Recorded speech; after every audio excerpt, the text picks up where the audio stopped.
এই রোজার দিনে এই দোকানদারে পর্দা দিয়ে ঢাইকা চোরের মতো এখানে বসে বসে কি করতেছেন আপনারা? বাড়ির ভিতরে ভালো লাগতেছিল না, তাই দোকানে এসে বসে আছে।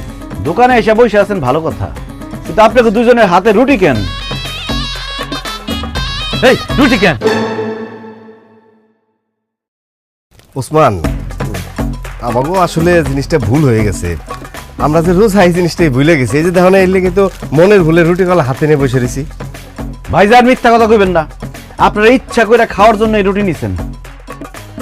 আব্বা, আপনার কি বয়স কম হয়েছে? সারাটা জীবন তো খাইয়েই আসছেন। এই রোজার দিনে আল্লাহরে খুশি করার জন্য 30টা দিন কি রোজাটা রাখতে পারবেন না? এই রোজার দিনে দিনে দুপুরে আপনার পুলারে নিয়ে এসে দোকানে বসে বসে খাইতেছেন, আপনি লজ্জা করতেছেন না?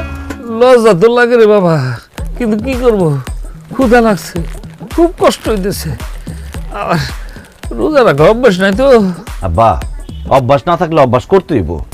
আর একবার অভ্যাস হয়ে গেলে দেখবেন আর কষ্ট লাগতেছে না, ওটা আরাম লাগতেছে। আর সারাটা দিন রোজা রাখার পরে ইফতারের সময় যে আনন্দ, সেই আনন্দটা বুঝতে পারবেন আব্বা। না, ওই আনন্দ আমার দরকার নাই, আমার খিদে লাগছে,